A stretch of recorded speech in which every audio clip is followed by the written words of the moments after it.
ఈరోజు ఒక సంఘటన చోటు చేసుకుంది. అమెరికా మాజీ అధ్యక్షుడు డొనాల్డ్ ట్రంప్ ప్రస్తుతం వచ్చే నవంబర్లో అమెరికాలో అధ్యక్ష ఎన్నికలు ఉన్నటువంటి నేపథ్యంలో అటు ట్రంప్ ఇటు బైడెన్ ఇద్దరు కూడా ప్రచారం నిర్వహిస్తున్నారు. ఈ ప్రచారంలో భాగంగానే ఒక ర్యాలీ నిర్వహించి ఒక మీటింగ్ నిర్వహిస్తున్నటువంటి నేపథ్యంలో ట్రంప్ మీద అకస్మాత్తుగా కాల్పులు జరపడం జరిగింది. ఒక వ్యక్తి తుపాకీతో కాల్పులు జరపటం, రెప్పపాటులో స్పందించినటువంటి సీక్రెట్ సెక్యూరిటీ సర్వీసెస్ ఏజెంట్స్ కాల్పులు జరిపినటువంటి వ్యక్తిని మట్టుబెట్టడం జరిగింది. వెంటనే విత్ ఇన్ ద సెకండ్స్లోనే స్పందించినటువంటి సీక్రెట్ సర్వీస్ ఏజెంట్స్ కాల్పులు జరిపినటువంటి వ్యక్తిని అక్కడికక్కడే కాల్చి చంపేశారు. ట్రంప్ని వైద్య పరీక్షల నిమిత్తం ఆసుపత్రికి తరలించడం జరిగింది. దీనికి సంబంధించి FBI కూడా స్పందించింది, ఇన్వెస్టిగేషన్ చేస్తుంది.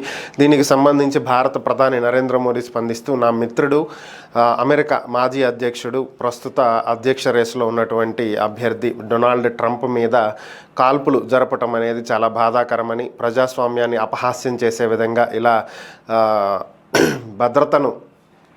ఎంత భద్రత ఉన్నా కూడా ఈ విధంగా ఒక అధ్యక్ష రేసులో ఉన్నటువంటి వ్యక్తి మీద కాల్పులు జరపటం అనేది కరెక్ట్ కాదని చెప్పి ఆయన స్పందించడం జరిగింది. త్వరలోనే ట్రంప్ పూర్తిగా కోలుకోవాలని, వచ్చే ఎన్నికల్లో విజయం సాధించాలని కూడా మోదీ ఆకాంక్షించడం జరిగింది.